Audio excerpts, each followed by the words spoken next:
Bonjour à vous, c'est Josué et bienvenue sur Jigdalia TV.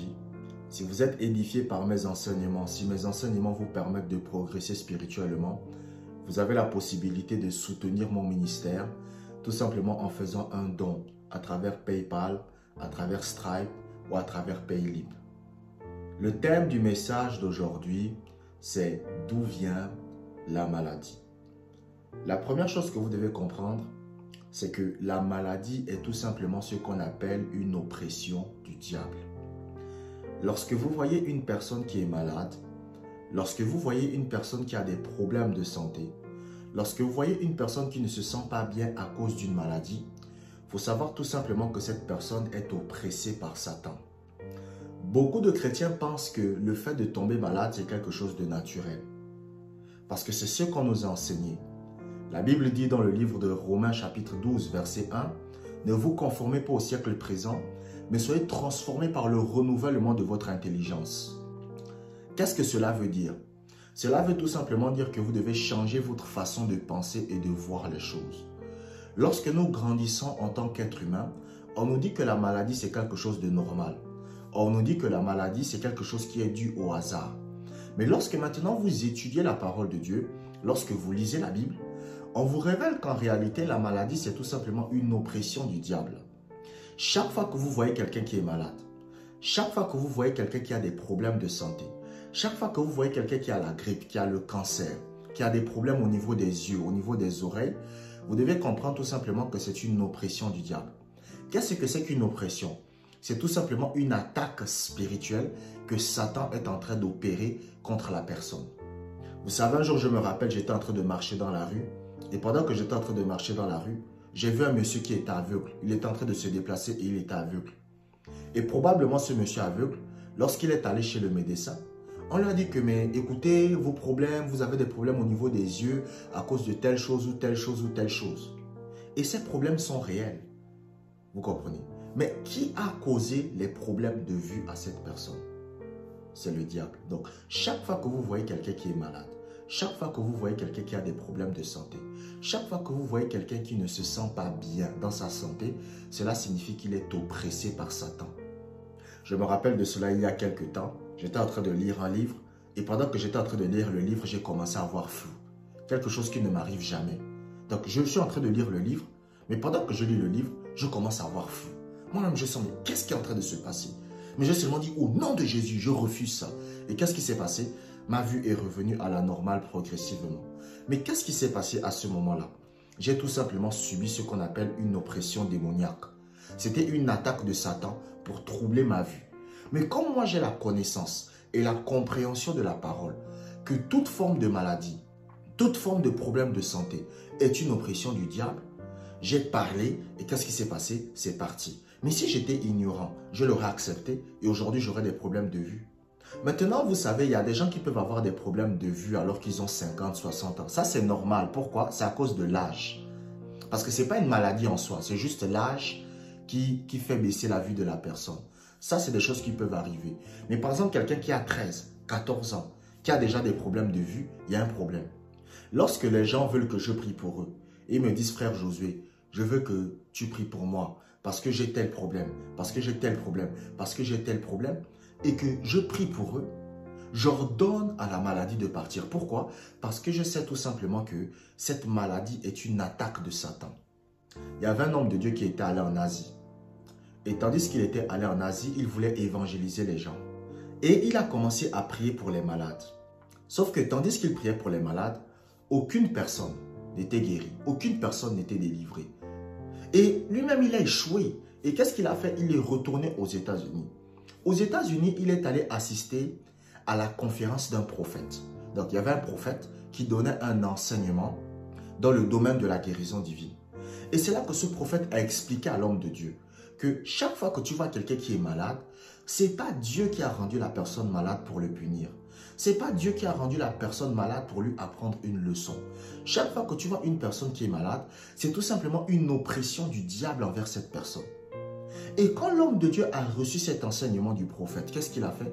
Lorsqu'il est retourné en Asie et qu'il est allé pour prier, il est allé prier pour les malades là-bas, qu'est-ce qui s'est passé? des miracles et des guérisons se sont produits. Pourquoi? Parce qu'il avait compris que chaque fois qu'une personne est malade, chaque fois qu'une personne a des problèmes de santé, c'est tout simplement une oppression du diable. C'est tout simplement le diable qui est en train d'oppresser la vie, d'oppresser le corps de la personne. Et ça, c'est quelque chose que beaucoup de chrétiens ne comprennent pas. Beaucoup de chrétiens pensent que chaque fois qu'ils sont malades, c'est Dieu qui est en train de chercher à leur apprendre une leçon. Non, Dieu n'a pas besoin de rendre malades ses enfants pour leur apprendre des leçons. Non. Il y a des gens qui n'ont jamais eu le cancer, mais pourtant ils aiment Dieu. Moi, je n'ai pas de cancer et j'en aurai jamais. Mais par la grâce de Dieu, j'aime le Seigneur. Il y a des gens qui n'ont jamais eu le sida ni le VIH, mais ils aiment le Seigneur. Donc le Seigneur n'a pas besoin de donner le cancer à une personne, à donner une maladie incurable à une personne pour lui faire apprendre qu'il doit l'aimer. Chaque fois que vous voyez quelqu'un malade, c'est une oppression du diable. Lisons Job chapitre 2, verset 7. Job chapitre 2, verset 7. Satan se retira de devant la face de l'Éternel, puis il frappa Job d'un ulcère malin, depuis la plante du pied jusqu'au sommet de la tête. Lorsque vous lisez ce passage, on vous parle de qui? On vous parle de Satan. Et on vous dit quoi? On vous dit que Satan frappa Job d'un ulcère malin. La Bible ne dit pas que c'est Dieu. Donc, qu'est-ce qui se passe? Les amis de Job arrivent un jour et ils voient Job. Et Job a des ulcères. Mais sauf que quand Job a des ulcères, en réalité, qui lui a donné ces ulcères? C'est le diable. Parce que les esprits ont la capacité de rendre malades les gens. Vous devez comprendre que tout ce qui se passe sur le plan naturel a d'abord une origine spirituelle. C'est pour cela que la Bible dit que lorsqu'on a emmené à Jésus quelqu'un qui était muet, Jésus a dit quoi? Jésus a dit, esprit muet et sourd, je te l'ordonne, sors de ce corps. Pourquoi? Parce que Jésus comprenait que ce qui fait en sorte que cette personne soit muette, ce qui fait en sorte que cette personne soit sourde, c'est tout simplement un esprit qui a causé ça. Toute maladie que vous voyez dans la vie d'une personne a une origine spirituelle. Et c'est Satan qui est à l'origine de cette maladie. Donc Job avait des ulcères malins. Mais qui a donné des ulcères malins à Job? C'est Satan. C'est pour cela que quand vous lisez la Bible, on vous dit par exemple que Gabriel a rendu Zacharie muet. Gabriel a rendu Zacharie muet. Donc ça veut dire que les esprits ont la capacité de rendre malades les gens. C'est pour cela que vous allez voir que parfois il y a des personnes, quand ils veulent faire du mal à une personne, qu'est-ce qu'ils font? Ils partent voir un marabout, parce que les marabouts, ce sont des fils du diable. Dans les pays européens, on va les appeler les devins. Les devins, mais en Afrique, on les appelle les marabouts. Ou dans mon pays d'origine, on les appelle aussi les nganga. Donc ce sont des personnes en réalité qui entrent en contact avec le monde spirituel sans avoir l'esprit de Dieu. Et ces personnes-là, on dit que ce sont des personnes qui sont dans ce qu'on appelle l'occultisme. Donc ils ont maintenant la capacité d'utiliser certains esprits mauvais pour faire du mal aux gens. Il y avait par exemple une femme, elle était mariée à un homme. Mais qu'est-ce qui s'est passé? Elle a divorcé avec cet homme-là. Et qu'est-ce que la femme a fait? La femme a dit qu'à bon, puisque tu divorces avec moi, tu vas voir ce qui va se passer. La femme est allée voir un marabout. Et quand la femme est allée voir le marabout, elle a dit au marabout que je veux que mon ex-mari là devienne impuissant. Et c'est ce qui s'est passé. Le monsieur est devenu impuissant. Pourquoi le monsieur est devenu impuissant? Parce que le marabout a tout simplement utilisé un esprit d'impuissance sexuelle. C'est-à-dire que le marabout a envoyé un esprit et cet esprit-là a lancé une attaque d'impuissance sexuelle. Il y a des gens, par exemple, vous allez voir, ils ont le cancer. Il y a des gens, vous allez voir, ils ont un problème de cécité. Mais ce problème vient d'où? C'est un esprit qui oppresse la personne. Donc maintenant, lorsque vous chassez la maladie, lorsque vous ordonnez à l'esprit de la maladie de partir, ce qui se passe, c'est que la guérison et la bonne santé se manifestent dans la vie de la personne. Job avait des problèmes d'ulcère malin, mais les problèmes d'ulcère malin que Job avait venaient tout simplement du diable. Job avait des problèmes de santé, mais les problèmes de santé que Job avait venaient tout simplement du diable. Et beaucoup de chrétiens que vous voyez qui sont malades, qui ont des problèmes de santé, écoutez, même votre voisin, il est en bonne santé aujourd'hui, le lendemain il se lève, il commence à avoir mal à la cuisse. C'est que Satan l'a attaqué pendant la nuit. Toute forme de maladie que vous voyez qui se produit a d'abord une origine spirituelle. Quand vous voyez une maladie qui se manifeste sur le plan physique, cela signifie que cette maladie s'est d'abord manifestée spirituellement avant de se manifester physiquement. Vous allez voir par exemple un monsieur qui est en bonne santé durant toute sa vie. Il se lève un bon matin, il a le cancer. Bon, les gens vont dire que oui, tu as le cancer parce que tu as consommé tel type d'aliment. Mais il y a d'autres personnes qui consomment le même type d'aliment, mais pourtant ils n'ont pas le cancer. C'est parce que tout simplement, il y a un esprit mauvais qui a attaqué la personne. Et beaucoup de chrétiens ont des problèmes de santé. Ils se disent que c'est Dieu qui les attaque, que c'est Dieu qui les rend malades. Non, c'est simplement Satan qui est en train d'oppresser la santé de la personne. C'est pour cela que quand vous lisez la Bible, Jésus-Christ guérissait les malades. Pourquoi Jésus-Christ guérissait les malades? Parce qu'il savait que la maladie ne venait pas de son Père. Il savait que la maladie venait de l'ennemi. La maladie venait de l'opposant. La maladie venait du méchant. Et le méchant, c'est qui? Le méchant, c'est Satan. Chaque fois que vous voyez quelqu'un qui est malade, vous devez savoir qu'il est sous l'oppression démoniaque de Satan. Lisons Actes chapitre 10, verset 38. Actes chapitre 10, verset 38. Vous savez comment Dieu a oint du Saint-Esprit et de force Jésus de Nazareth, qui allait de lieu en lieu faisant du bien et guérissant tous ceux qui étaient sous l'empire du diable, car Dieu était avec lui. La Bible vous dit quoi? Vous savez comment Dieu a oint du Saint-Esprit et de force Jésus de Nazareth, qui allait de lieu en lieu et qui guérissait tous ceux qui étaient sous l'empire du diable. Donc, il y a beaucoup de chrétiens, il y a beaucoup de personnes que vous allez voir qui ont des problèmes de santé, mais qui sont sous l'empire du diable. L'empire du diable, ça veut dire quoi? Ça veut dire tout simplement qu'ils sont sous l'oppression du diable.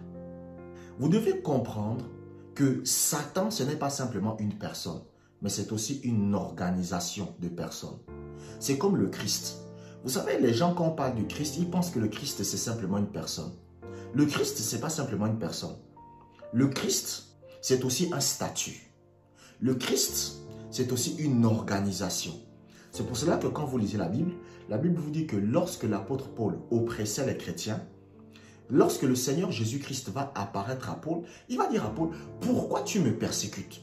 C'est là que l'apôtre Paul va dire au Seigneur Jésus, que mais moi je ne te connais pas, comment ça je te persécute? Moi je persécute les chrétiens. Ce qu'il ne comprenait pas, c'est que les chrétiens, c'est aussi Christ. Parce que Christ, c'est une organisation. Vous savez, par exemple, il y avait un député un jour, et lorsqu'il y avait quelqu'un qui voulait l'agresser, qu'est-ce que le député a dit? Le député a dit, je suis la France. Et en effet, ce qu'il disait, c'était vrai. Il est la France. Pourquoi? Parce qu'en tant que député français, il représente la France. Donc, un chrétien est Christ aussi en même temps. Donc, Christ, ce n'est pas simplement Jésus. Non. Christ, c'est aussi un statut. C'est une autorité. C'est un titre. C'est comme être président. Christ, c'est aussi être comme président. C'est comme un statut. Et de la même façon aussi, Christ, c'est une organisation. Et la tête du corps de Christ, c'est Jésus. Donc, Satan, c'est pareil. Satan, c'est un titre. Le diable, c'est un titre. Ce n'est pas simplement une personne. C'est aussi un titre. Et c'est aussi une organisation de personnes. C'est pour cela que parfois, il y a des pasteurs qui vont vous dire « j'ai vu le diable ». Mais en réalité, ce n'était pas le diable. Parce qu'il y en a plusieurs. Satan ne travaille pas seul. Vous devez comprendre que le diable n'est pas partout à la fois. Lucifer n'est pas partout à la fois. Quand vous lisez même la Bible, on vous donne le lieu où habite Lucifer. Quand vous lisez le livre de l'Apocalypse, on vous donne la zone géographique, là où Lucifer réside. C'est-à-dire le lieu là où il réside à cette époque-là. Donc Lucifer n'est pas partout à la fois. Lucifer ne peut pas voir vos pensées et Lucifer ne peut pas être partout à la fois. Donc Satan ne peut pas être ici avec moi et en même temps il est chez vous. Non. Mais qu'est-ce qui se passe? Satan a ce qu'on appelle un réseau network. Donc il a des esprits qui travaillent pour lui. Et qu'est-ce qu'il fait? Il envoie ces esprits-là. Et parmi ces esprits-là, il y a des esprits méchants maintenant qui font quoi? Qui rendent malades les gens. C'est pour cela que quand vous voyez les gens qui sont malades, vous devez comprendre déjà, écoutez, je vais vous révéler un secret ici. Il y a plus d'esprits sur terre démoniaques que d'êtres humains. Il y a plus d'esprits démoniaques que d'êtres humains sur terre. Ça veut dire qu'un chrétien peut être confronté à plus de 1000 démons, à lui tout seul. C'est pour cela que lorsque vous lisez la Bible, on vous parle d'un homme qui a été possédé par 1000 démons. Puisqu'on vous dit quoi? Quand on va poser la question, mais quel est ton nom? Le démon va dire, nous sommes légions. Ça veut dire que nous sommes plusieurs. Donc, il y a plus de démons sur terre que d'êtres humains. Mais maintenant, n'ayez pas peur. La Bible dit que celui qui est en nous est plus grand que celui qui est dans le monde. Chaque fois que vous voyez quelqu'un qui est malade, c'est une oppression satanique. c'est une oppression démoniaque. Je me rappelle une fois, j'étais en train de marcher dans la rue. Et pendant que j'étais en train de marcher dans la rue, j'ai commencé à avoir des douleurs au cœur. J'ai commencé à avoir des douleurs au cœur. J'ai commencé à avoir mal. Ça n'allait pas. J'avais mal. J'avais mal. J'ai seulement dit, au nom de Jésus, douleur au cœur, je t'ordonne de partir. Et quelques minutes après, la douleur est partie. Mais j'ai compris qu'en réalité, la personne qui était en train d'oppresser mon cœur, c'était Satan. Quand je parle du cœur, je ne suis pas en train de parler de quelque chose de métaphysique. Je suis en train de parler de l'organe du cœur qui pompe le sang. J'ai commencé à avoir mal. Mais lorsque j'ai dit au nom de Jésus, je chasse cette douleur. La douleur est partie. Parce que j'ai compris que quoi? Que Satan était en train d'oppresser mon cœur. Il était en train d'oppresser ma santé. Chaque fois que vous voyez quelqu'un malade, c'est une oppression démoniaque. La deuxième chose que vous devez comprendre, c'est que la foi est nécessaire pour la guérison du corps. Je vous ai dit tout à l'heure que la maladie est une oppression de Satan. Mais quelqu'un va sûrement poser la question. Il y a une personne qui va dire, ok, frère Josué, tu me dis que la maladie est une oppression de Satan, c'est une oppression de Lucifer. Très bien. Mais pourquoi alors si Dieu veut nous guérir, tout le monde n'est pas guéri? Ce que beaucoup de chrétiens ne comprennent pas, c'est que vous avez besoin de la foi pour obtenir la guérison de votre corps. Vous savez, la dernière fois, j'étais en train de prier pour les malades. J'étais en train de prier pour plusieurs malades. Et il y a une dame qui m'a posé cette question. Elle m'a dit, frère Josué, quand vous priez pour ma guérison, est-ce que je dois encore aller demander la guérison à Dieu? Et je lui ai dit que non. Si je prie pour votre guérison, vous devez commencer à faire des choses que vous ne pouviez pas faire. Si j'ai prié pour votre douleur qui était à la jambe, vous devez commencer à vous lever et à marcher. Si j'ai prié pour vos problèmes cardiaques, vous devez commencer à vous lever et à courir. Vous devez commencer à faire des choses que vous ne pouviez pas faire. Mais je ne peux pas, après avoir prié pour vous, c'est-à-dire que je prie pour vous, et après avoir prié pour vous, vous vous levez et vous continuez encore à demander à Dieu la guérison. Cela signifie que vous n'avez pas cru que vous avez reçu votre guérison lorsque j'ai prié. Un jour, je priais pour un frère qui avait le sida. Je raconte ça parce que ça, c'est l'une des histoires qui m'a le plus marqué. Je priais pour un frère qui avait le sida. Donc, il avait le sida et j'ai prié pour lui. J'ai dit, au nom de Jésus, esprit de sida, je t'ordonne de quitter son corps. Et après, je suis parti. Quelques temps après, quelques jours après, le frère me contacte pour se plaindre encore de sa même maladie. Je lui ai dit que non. Après que j'ai prié pour toi, tu ne dois plus te plaindre de tes problèmes de sida. Je lui ai dit, ce que tu dois faire, c'est remercier Dieu et rendre grâce à Dieu. Et c'est ce que ce frère a fait. Il a commencé à remercier Dieu et à rendre grâce à Dieu. Lorsqu'il est reparti à l'hôpital pour faire les tests du VIH, il a découvert qu'il était négatif. Et il m'a appelé en pleurant. Il m'a dit, frère Josué, j'avais le sida, mais maintenant je suis guéri. Je tenais à te remercier. Qu'est-ce que ce frère a fait? Pour manifester sa guérison, ce frère tout simplement a manifesté la foi.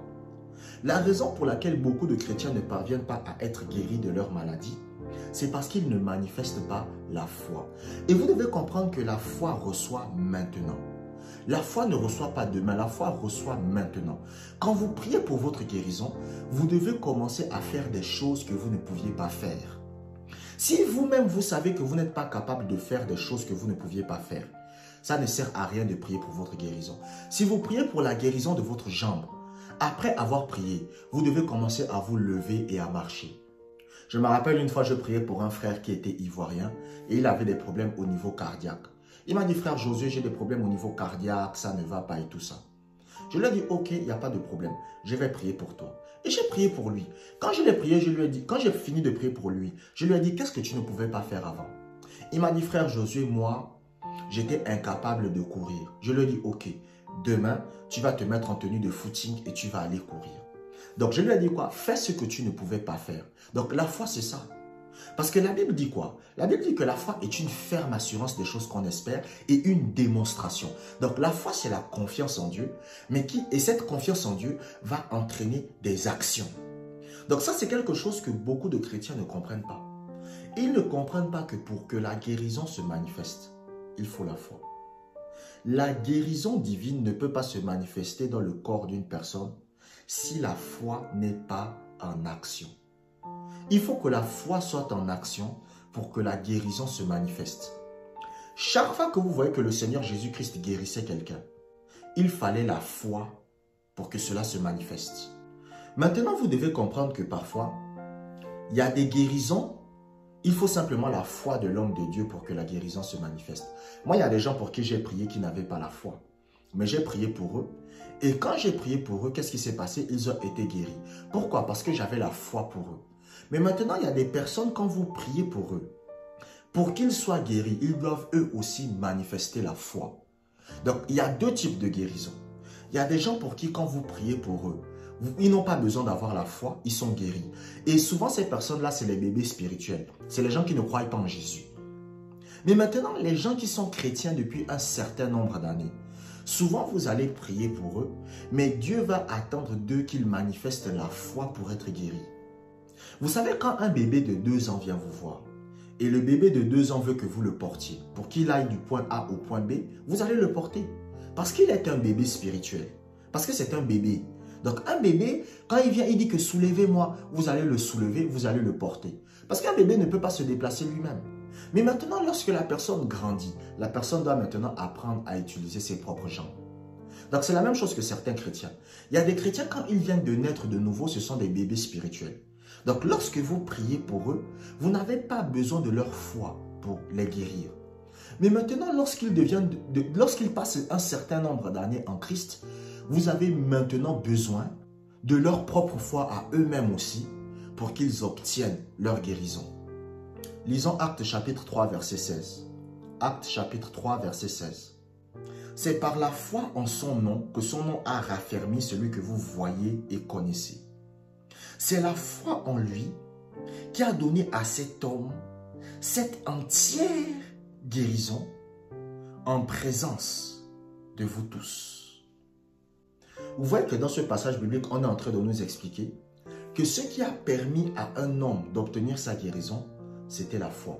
Vous devez comprendre que la foi, c'est la monnaie du royaume de Dieu. Dans chaque pays dans le monde, il y a ce qu'on appelle une monnaie.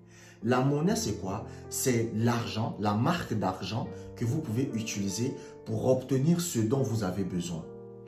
Par exemple, si une personne va par exemple en Afrique, je vous prends un exemple, si une personne va au Cameroun, la monnaie du Cameroun, c'est ce qu'on appelle le franc CFA.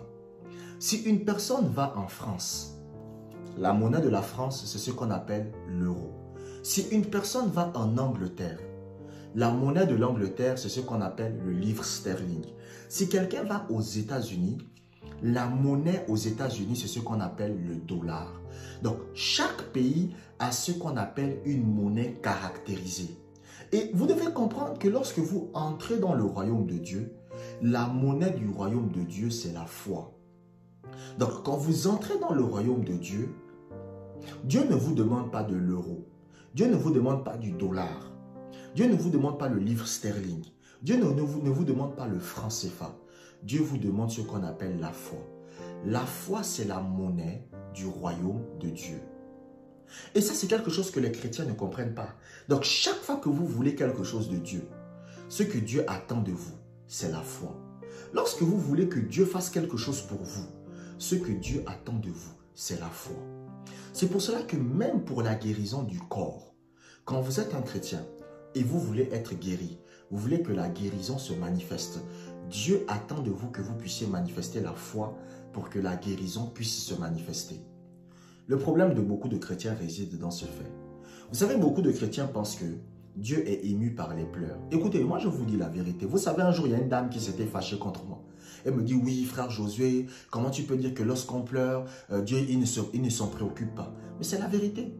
Vous pensez que si Dieu se préoccupait des pleurs des gens, il y aurait tous ces problèmes-là? Il suffirait que je pleure et Dieu m'exauce. Dieu n'est pas ému par les pleurs.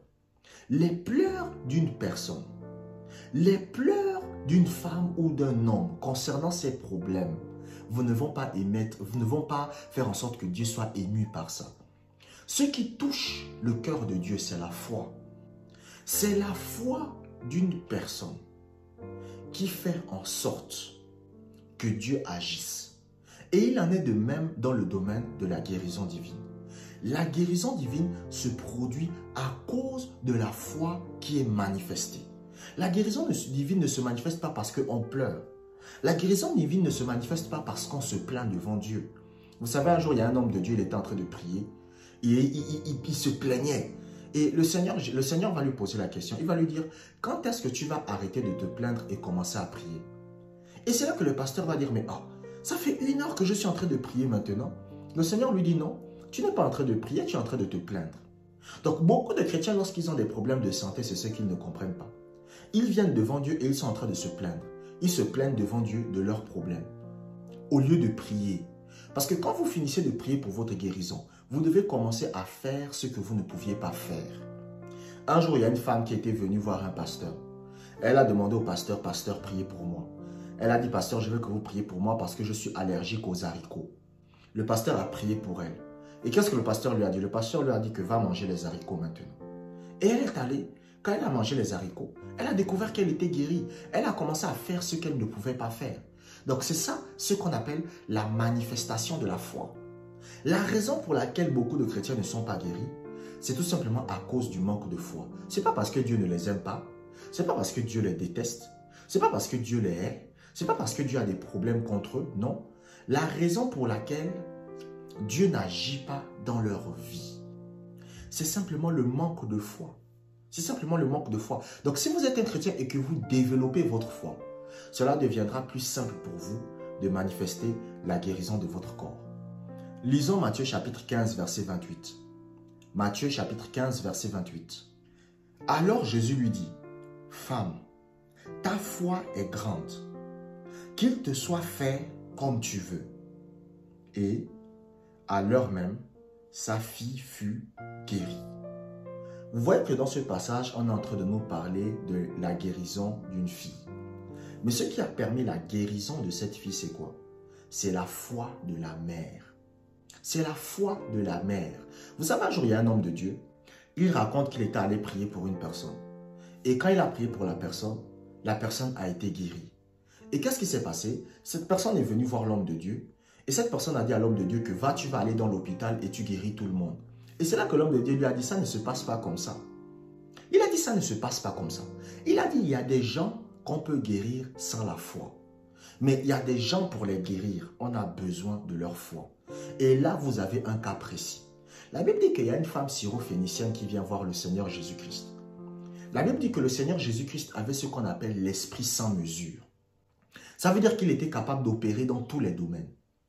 Parce que vous devez comprendre qu'un homme de Dieu ne peut pas opérer dans 100% de tous les domaines. Il y a toujours une spécialité que Dieu va lui donner et il aura aussi un niveau intermédiaire dans un autre domaine que Dieu va lui donner. Mais alors que le Seigneur Jésus-Christ, il était 100% apôtre, 100% prophète, 100% évangéliste, 100% pasteur et 100% docteur. Il était à 100% dans tous les domaines. C'est pour cela que la Bible dit que Jésus-Christ avait l'esprit sans mesure. Mais quand le Seigneur Jésus-Christ appelle souvent des hommes de Dieu, il va lui donner un domaine de prédilection et il va lui donner un domaine intermédiaire. C'est pour cela que vous allez voir des hommes de Dieu, par exemple, qui ont un ministère doctoral et un ministère prophétique. Vous allez voir d'autres qui ont un ministère pastoral et un ministère apostolique. C'est-à-dire qu'il y a toujours une spécialité que Dieu vous donne et vous avez aussi ce qu'on appelle une spécialité intermédiaire. Mais Jésus, lui, il était à 100% dans tous les domaines. Et quand cette femme va venir vers Jésus, elle va dire à Jésus que j'ai ma fille qui est malade. Je veux que tu guérisses ma fille. Mais Jésus ne va rien dire. Mais quand Jésus va maintenant voir la femme, voir la foi de cette femme syrophénicienne, c'est à ce moment que la guérison va se manifester. C'est à ce moment que la guérison du corps va se produire. Donc, beaucoup de chrétiens ont ce problème-là. Ils ne comprennent pas que chaque fois qu'une personne est guérie, c'est que la foi est entrée en action. Écoutez, sans la foi, Dieu pourrait venir sur terre et guérir qui il veut. Sans la foi. Sans la foi, Dieu pourrait venir sur terre et guérir qui il a envie de guérir. Ça, c'est quelque chose que beaucoup de chrétiens ne comprennent pas. Mais écoutez, soyons logiques. Dieu a envie de guérir tout le monde. Dieu veut que tout le monde soit en bonne santé. Ok, c'est vrai. Mais pourquoi alors tout le monde n'est pas guéri? C'est parce que tout le monde n'utilise pas la monnaie du royaume de Dieu. Et la monnaie du royaume de Dieu, c'est quoi? La monnaie du royaume de Dieu, c'est la foi. La capacité de Dieu à agir dans la vie d'un chrétien, la capacité de Dieu à se manifester dans la vie d'un chrétien va dépendre de la foi qu'il manifeste. La foi que vous manifestez, la foi que vous avez, c'est ce qui va déterminer la capacité de Dieu à agir à travers vous et dans votre vie. La capacité de Dieu à agir dans ma vie dépend de la foi que j'ai. Et la capacité de Dieu à m'utiliser va dépendre aussi de la foi que j'ai. Donc, quand vous êtes un chrétien et que vous êtes insatisfait de la capacité de Dieu à agir dans votre vie, cela signifie que vous êtes le seul responsable. Si la capacité de Dieu à agir dans votre vie est moindre, ça veut dire tout simplement que votre foi est moindre. Si la capacité de Dieu à agir dans votre vie est grande, cela signifie que votre foi est grande. C'est pour cela que lorsque vous lisez le précédent passage que je vous ai lu, qu'est-ce que la femme syrophénicienne va dire? La femme syrophénicienne va dire une chose à Jésus. Elle va dire que non, les chiens mangent les miettes qui sont dans la table, qui sont sous la table de leur maître. Et Jésus va répondre par une parole. Il va dire, femme, ta foi est grande. C'est la même parole que le Seigneur va dire au centenier. Et qu'est-ce qui s'est passé? La guérison va se produire. Je vous remercie d'avoir écouté cet enseignement jusqu'à la fin. Abonnez-vous pour des prochaines vidéos et que la grâce du Seigneur soit avec vous.